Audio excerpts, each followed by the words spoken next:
Salut à tous, c'est Pank de la chaîne, bienvenue sur cette vidéo qui continue notre cheminement sur la méthode Silva avec Dame Lipasco. Salut Li. Salut, salut. Je suis toute prête. Exactement. Et nous avons The Mystery of the Key of the Kingdom de José Silva.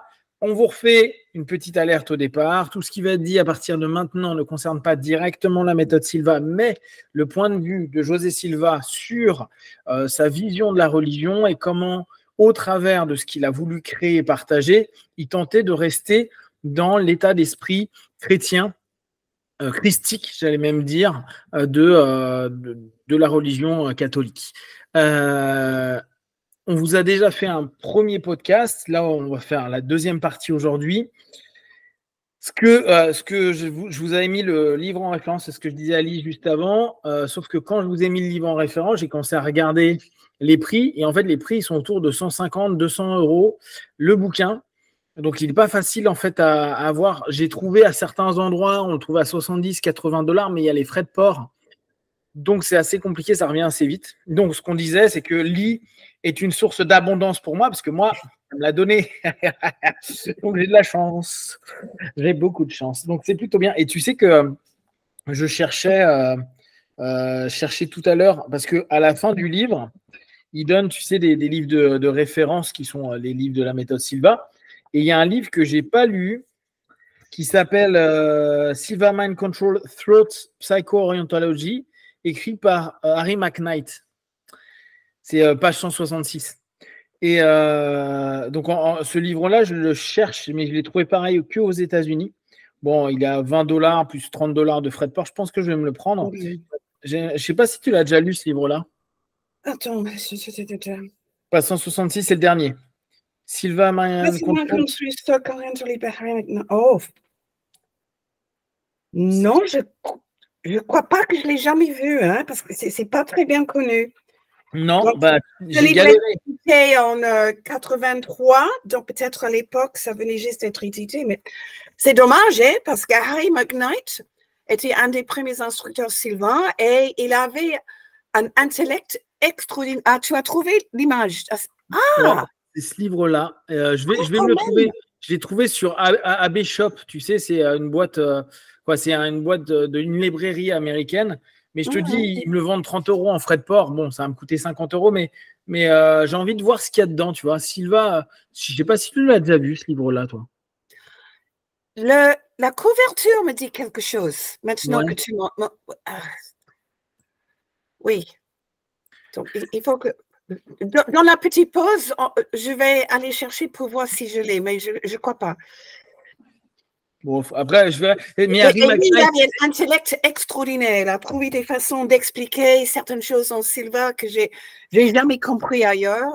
Donc, ça serait intéressant quand même. Oui. Ouais.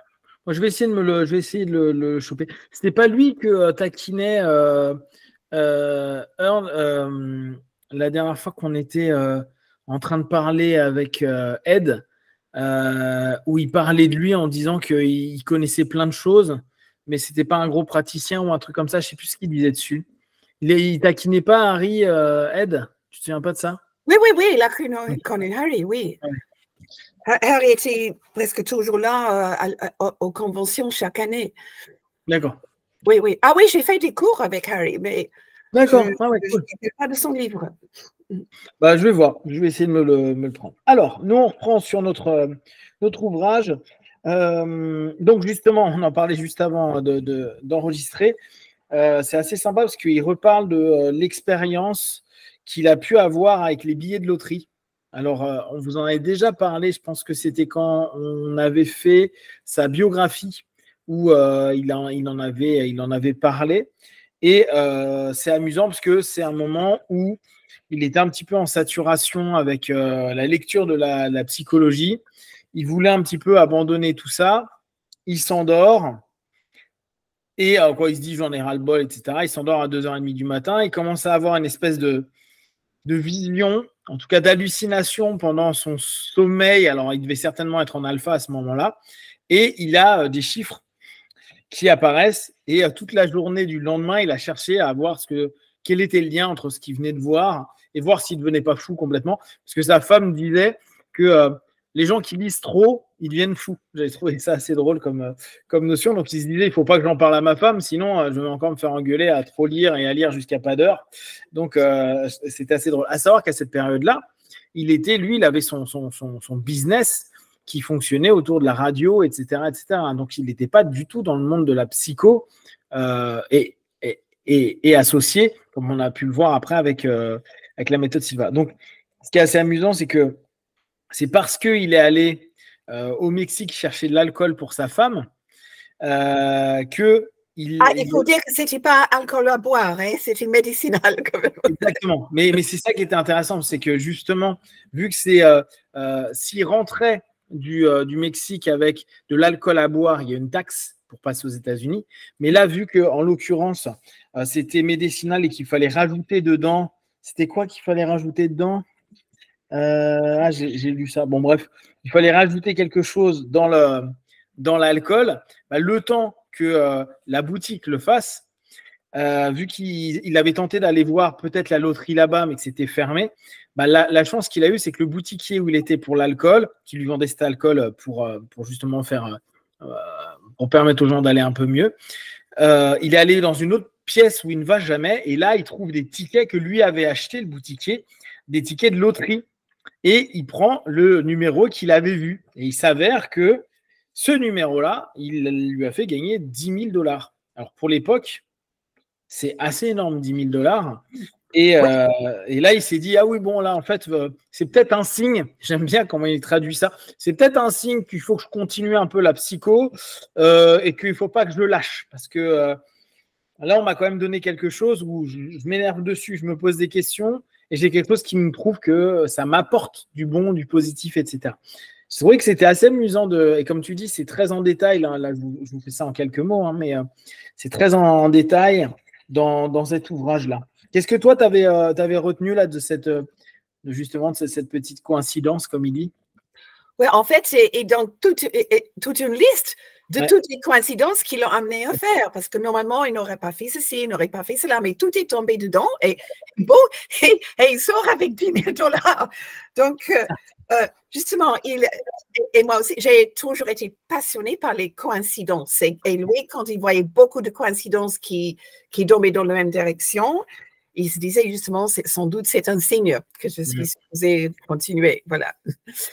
Ça, c'est un des points forts qu'il a eu, c'est que il faisait suffisamment confiance à son intuition pour se dire, bon, j'écoute ça. Et d'ailleurs, tu vois, on pourrait le mettre, parce qu'il le dit beaucoup là dans la fin du bouquin, il l'avait dit un petit peu, mais là, je trouve qu'il le répète beaucoup, c'est 10% de la population est plus naturellement connectée à son cerveau droit, donc est plus naturellement clairvoyant, plus naturellement en contact avec son intuition, hein, pour faire très simple. Et lui, il est naturellement plus enclin à ça. Et c'est pour ça qu'il se donnait le droit d'écouter, parce que depuis qu'il est gamin, en fait, son intuition l'a vachement aidé. Et il était étonné justement que plein de personnes n'aient pas cette intuition ou cette confiance dans l'intuition.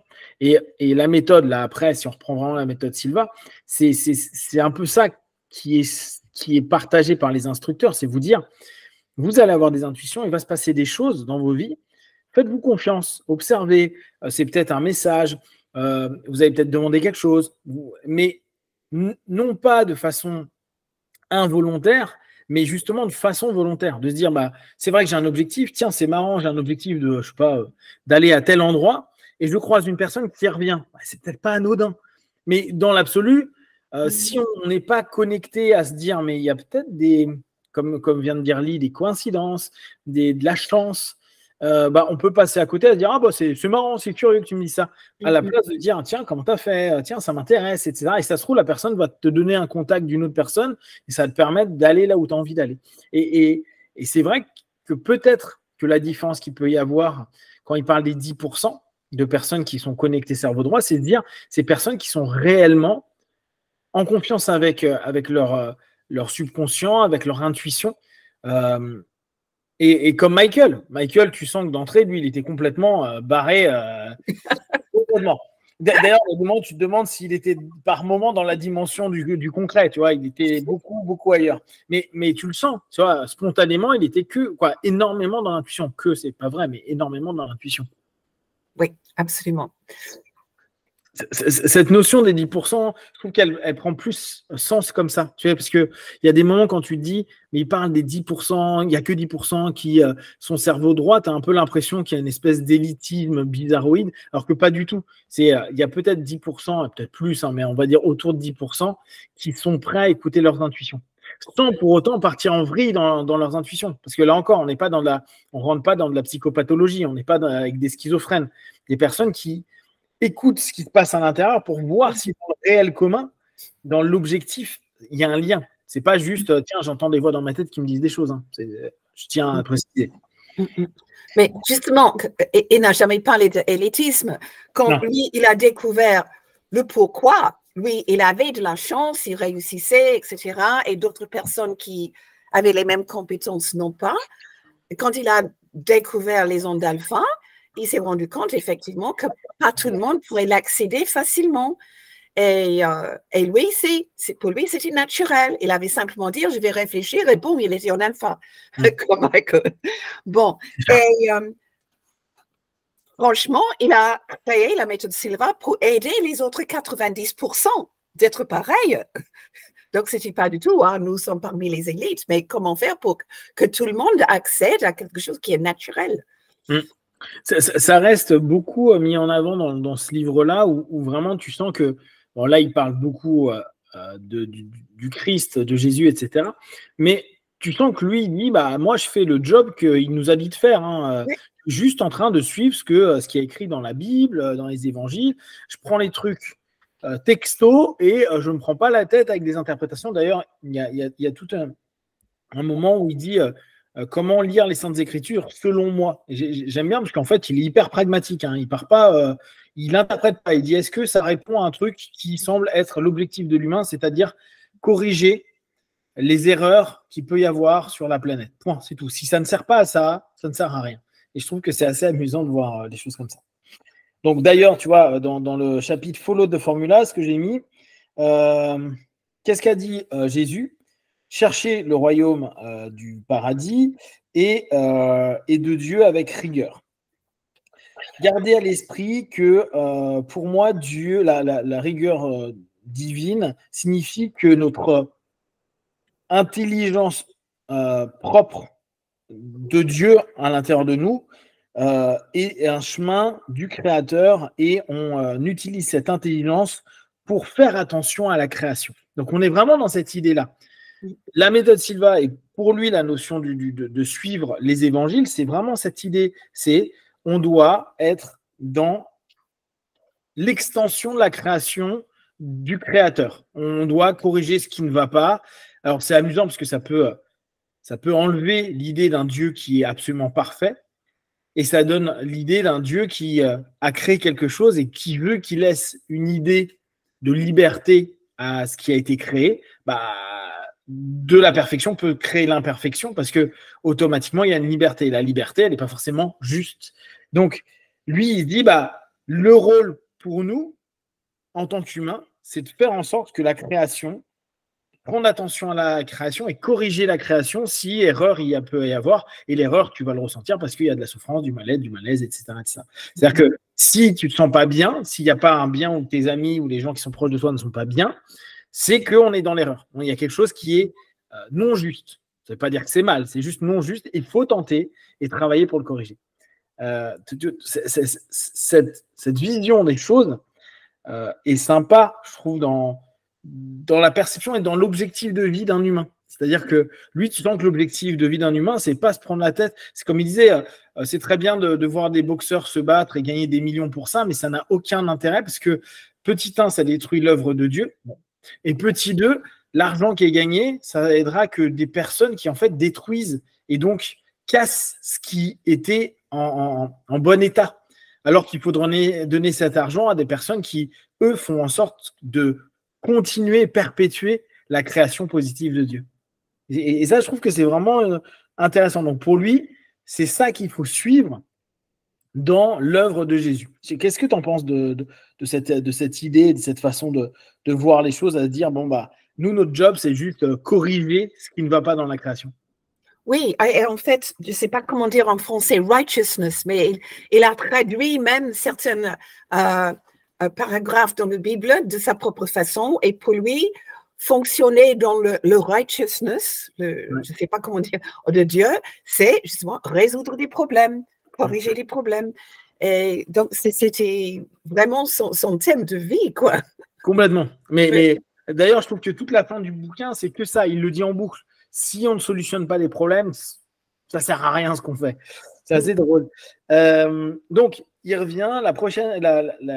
L'un des points importants à prendre en compte, et on revient dessus, et c'est marrant parce qu'on en avait parlé avec Réflexion, dans le livre Réflexion, c'est Maintain Perfect Health. Donc, c'est maintenir une bonne santé. Il insiste vraiment beaucoup pour que quelqu'un qui est diplômé Silva cherche à maintenir une bonne santé.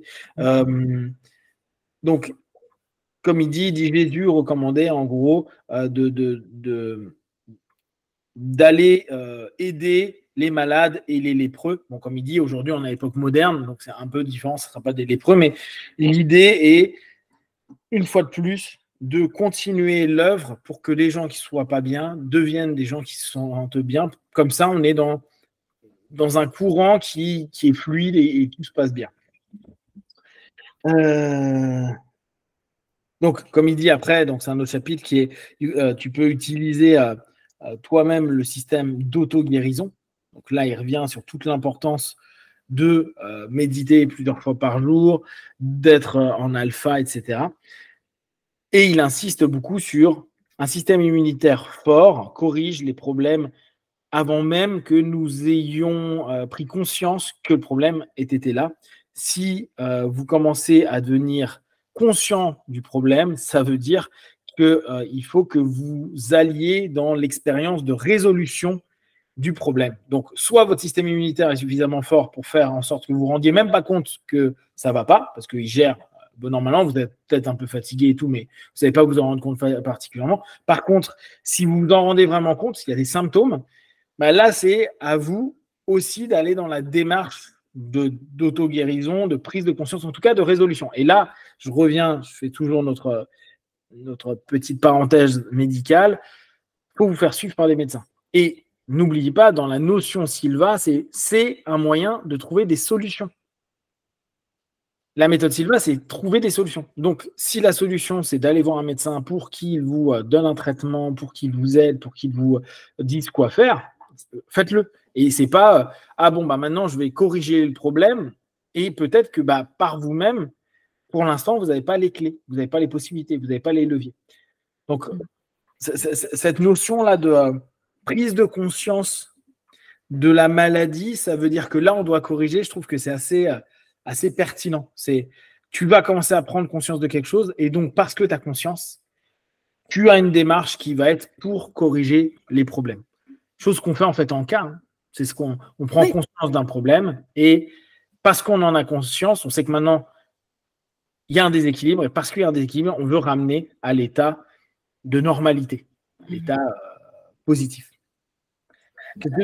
Qu'est-ce que tu en penses de ça comme remarque? L'importance du système immunitaire et tout ça, tu valides?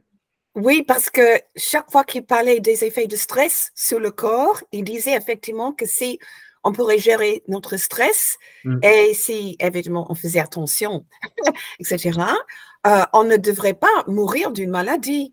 On devrait simplement mourir d'un vieillage, quoi. On devrait en fait mourir en parfaite santé. C'est intéressant. Il a fait beaucoup de choses dans la méthode Silva pour la santé physique. Même si justement c'est un cours, on développe son mental, on le développe pour bien travailler avec le corps physique. Oui, il y a tout un chapitre où il dit l'être humain, il est plus ou moins programmé pour vivre à peu près 100 ans. Et pour lui, il le répète, il dit on devrait vivre à peu près jusqu'à cet âge-là en étant en bonne santé, au mieux. Bien sûr, en vieillissant, il peut y avoir des choses, mais au mieux, et mourir de vieillesse, en fait, parce que notre corps a dit « Allez, salut, je m'en vais ». Et c'est amusant parce qu'il y a quelques jours, j'ai écrit un article. Alors, attends, je ne sais pas si je l'ai à côté, mais où justement, je suis allé rechercher des études sur le stress et l'impact du stress sur le système immunitaire et sur le bien-être, le mal-être. Alors, attends, je ne sais pas si je l'ai là. Je regarde. Je ne sais plus où est-ce que j'ai fait ça. J'ai fait ça il y a quelques jours.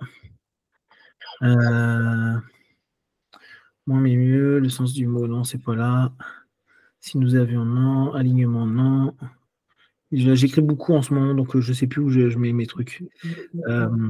Suggestion de processus, silence. Ouais, non, bon, je ne sais plus où je l'ai. Mais ouais, j'étais allé vérifier un petit peu pour voir, oui, tu vois, c'est ça. Une étude intitulée Effect of Positive and Negative Thinking on the Human Stress Response, qui date de 2018, publiée dans la revue, bon, d'accord, a examiné comment la pensée positive et négative peuvent influencer la réponse du corps au stress. Les chercheurs ont découvert que la pensée positive est associée à la réduction des niveaux de cortisol, l'hormone du stress, ainsi qu'à une augmentation du niveau d'ocytocine, une hormone liée au bien-être et à la relaxation. En revanche, la pensée négative était associée à des niveaux plus élevés de cortisol et diminution de l'ocytocine. Ces résultats suggèrent que la pensée peut réellement modifier profondément nos structures biologiques. Donc, tu vois, il y a plein d'études qui nous montrent que la manière dont on pense, la manière, d'où le cancel, le efface, annuler, etc., de notre self-talk, il est hyper important. Et que justement, pour bien vivre et pour pouvoir avoir un petit impact, mais qui est réel sur notre chimie, la manière dont on va penser, et la méthode Silva vous dit souvent, tenter de penser le plus positivement possible, le plus constructif possible, à annuler les phrases qui sont un peu négatives, etc., pour les remplacer. C'est pas juste j'annule, mais remplacer par quelque chose de bien. Ça quelque chose qui va complètement dans ce sens-là, et on est dans cette notion-là. Si mon système chimique va dans mon sens, mon système immunitaire ne va pas se fatiguer, et en plus, si je lui donne une espèce de dopage positif où il sécrète encore plus d'hormones positives, je vais mieux vivre et vivre plus longtemps, en tout cas en meilleure santé pendant tout le temps que j'ai à vivre sur Terre. Ça, je trouve que c'est très intéressant. Et c'est intéressant que lui, il a travaillé tout ça, bon, bien avant, mais bien sûr, mais le premier cours était en 66. Pendant qu'en psychologie, la psychologie positive a vu le jour au milieu des années 90. Ouais. Avant ça, c'était justement, on va résoudre les problèmes. Et là, on a vraiment pris l'importance de l'état positif, du bonheur, quelles sont les cultures qui sont les plus heureux, etc. Parce que c'est très important pour notre santé. Bien sûr, complètement. Et effectivement, là, les études que je disais, c'était 2018 et 2021. Donc, tu vois, c'est encore des choses. Alors maintenant, ils sont un peu plus précis, tu vois, ils disent est-ce qu'il y a des pensées qui créent de la cortisol ou est-ce qu'il y a des pensées qui créent de l'ocytocine, la cortisol étant vraiment l'hormone qui stresse, tu vois. Et tu vois, on est en 2020, je crois que j'ai une des études, là, c'était 2021.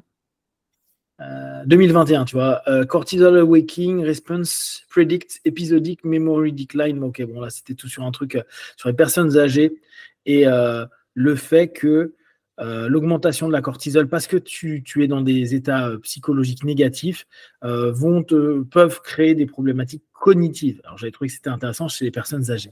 Et donc, on voit à quel point cette attention de la pensée vers du positif va impacter clairement la chimie de notre corps. Et là, tu vois, c'est il y a 2 ans. Donc, oui, effectivement, il était vachement en avance sur les causes à effet de pensée positive, vous pouvez voir. Et comme il dit à un moment dans le livre, il dit « Je ne suis pas le seul à avoir reçu ces indications divines pour lui. » Il y en a plein d'autres auteurs à la même période. Il dit « J'ai plein d'auteurs qui sont de ma génération qui ont écrit plein de choses hyper positives et tout, mais il dit parfois un peu trop centré sur eux ou simplement pour un petit groupe de personnes. Dis-moi la différence que j'ai eue avec eux dans mon orientation, ça a été de le propager au plus grand nombre pour qu'un maximum de personnes puissent se sentir mieux dans la vie plutôt que quelques personnes ou quelques élus qui peuvent payer les workshops, les ateliers avec ces personnes-là. Et je pense qu'ils pensaient à Napoléon Hill et tout ça, qui étaient des gens extraordinaires à cette période-là. C'est tout le début. On est quand même là dans la période où c'était les premiers mouvements du développement personnel avant que ça ait été repris dans les années 70 par les mouvements 70-75, par les mouvements hippie et New Age. C'est juste avant cette période-là. Qu'est-ce que j'ai trouvé alors? Oui, ça j'ai trouvé que c'était intéressant. Il dit, nous vivons dans un aéroport de l'univers. On est juste de passage, on reste 100 ans à peu près, et de toute façon, d'ici 200 ans, il n'y aura plus des personnes qui ont vécu ici, donc ça sera qu'un renouveau constant, constant, constant. Donc on a un job à faire pour que les gens puissent vivre dans un endroit plutôt bien. Et il revient sur cette notion-là. Le stress négatif accumulé dont nous souffrons arrive parce que nous n'avons pas accompli notre mission d'aider le créateur à corriger les problèmes de création et de ses créatures. Donc, il revient constamment sur cette notion-là de dire, s'il y a du stress qui s'accumule, et ça, j'ai trouvé que c'était pertinent comme notion, s'il y a du stress qui s'accumule, on peut le voir dans cette notion-là, on peut se dire, qu'est-ce qui fait que aujourd'hui, vraiment une question qui peut être amusante à se dire, qu'est-ce que je n'ai pas corrigé aujourd'hui, pour moi ou pour les autres? Tu vas pas simplement se dire, mon boulot est stressant, ok?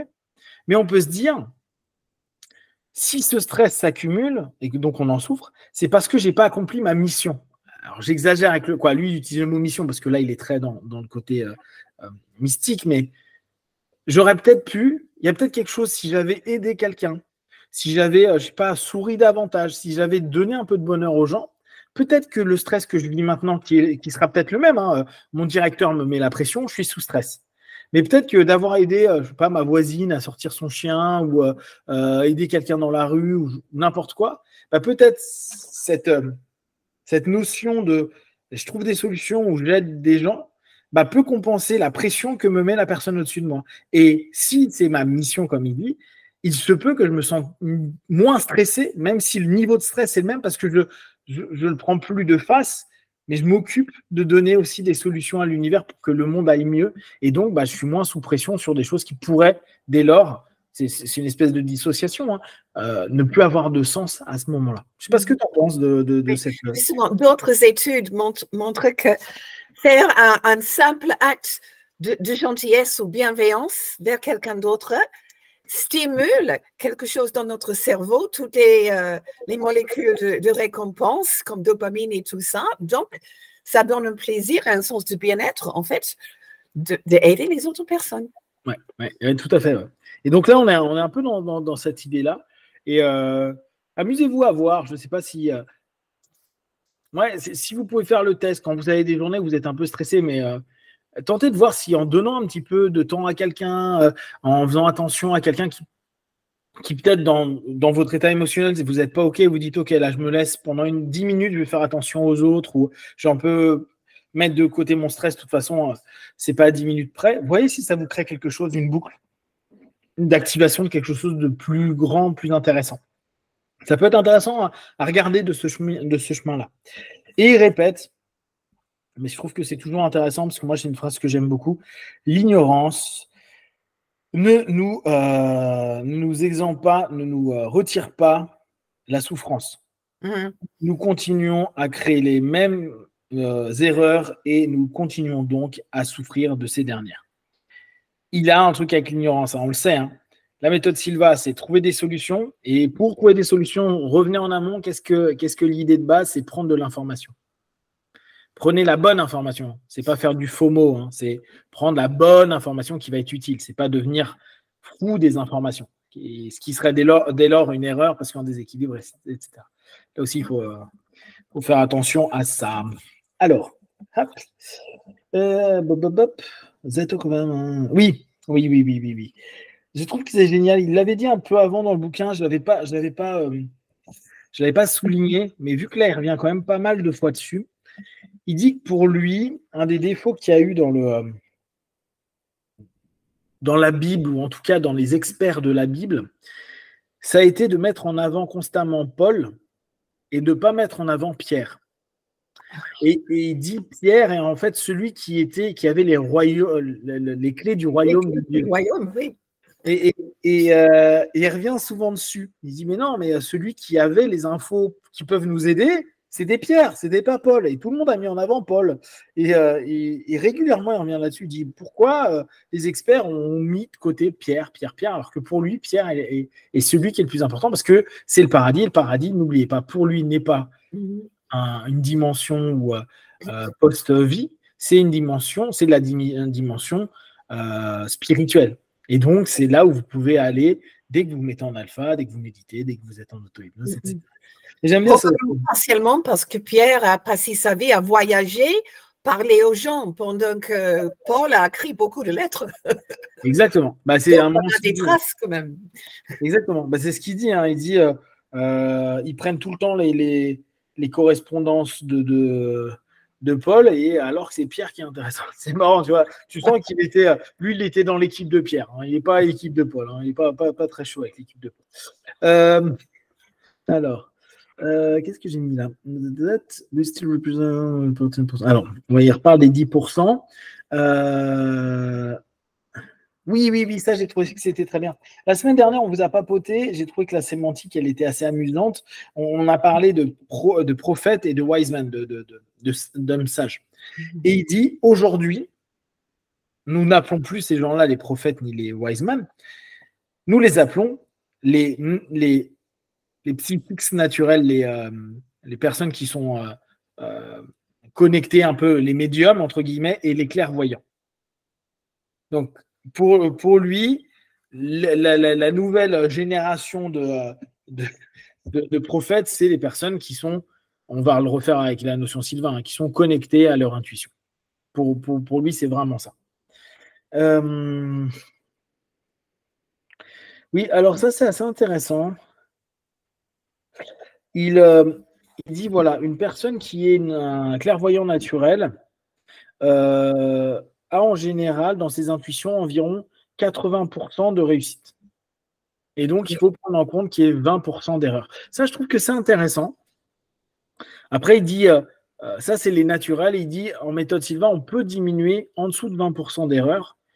Mais il dit, de façon générale, gardez en tête qu'il peut y avoir 20%, même si en méthode Sylvain, vu que c'est toujours le même process et qu'on peut comparer à tout le monde, la grosse différence qu'il explique, c'est ça, et je trouve que c'est intéressant. Il dit, les naturels, ceux qui sont naturellement intuitifs, ils ont leur propre processus. Donc, en fait, ils ont leurs rituels qui sont personnels.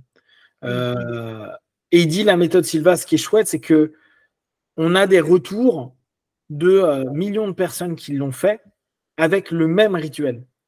Donc, il est plus simple pour nous de corriger quand potentiellement on se dit « Ah bon, bah là, les personnes n'arrivent pas à percevoir ça, donc je vais pouvoir peut-être mieux reprogrammer ça ou mieux travailler sur tel ou tel aspect. » Alors qu'on ne peut pas faire une comparaison avec les naturels vu que personne n'utilise sa clairvoyance de la même manière. Il y en a, ils vont faire une prière et une prière chrétienne. Il y en a, ça va être un rapport lié à Bouddha. Il y en a, ça va être un rapport lié à la nature, à faire brûler des encens, etc. Donc, tu peux pas savoir ce qui a l'erreur, entre guillemets, pourquoi elle est advenue, ces 20%, ces 20%, pourquoi ils sont là. Alors, dans la méthode Sylvain, vu que tu as plein de personnes qui l'ont fait, si on voit qu'il y a toujours le même type d'erreur, on peut se poser la question de comment trouver une solution dans le processus. C'est peut-être un truc dans le processus qui ne va pas. J'ai trouvé que c'était très pertinent comme remarque, ça.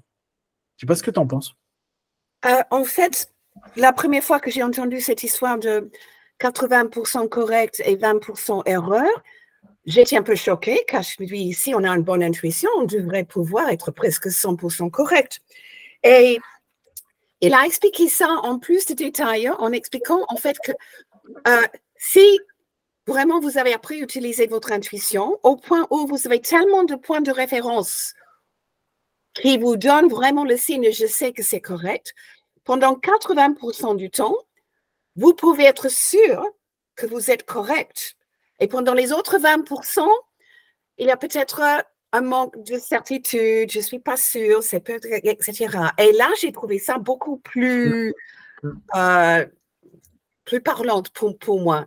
Ouais, c'est-à-dire, les 80% du temps, quand on est correct, on est sûr. On a 100%. Ça, on a 100% des 80%. Correct. Ouais. Donc, quand on est 20%, on n'est pas 100% sûr, on pourrait être correct ou pas correct. Et là parce que j'ai connu plein de diplômés Sylvain qui ont commencé à l'époque où José a donné ses premiers cours, qui ont fait tellement de cas, qui peuvent vous dire, mais quand je vois ça, je peux vous dire 100%, je sais que c'est vrai. Donc, c'est pas, j'ai eu ça, il y a peut-être 80% de chances qu'il serait. Non, là, c'est 100% certain. Mais ils n'ont pas ça 100% du temps. Tu vois ce que je veux dire? Non, mais c'est super intéressant parce que tu vois, tu me connais, moi je fais souvent des rapports avec les arts martiaux et en ce moment je suis en train de bosser les travaux d'anticipation. Donc l'anticipation, c'est quoi? C'est la possibilité de prévoir, de pressentir, donc de jouer avec ton intuition. Mais en fait, c'est pas de l'intuition.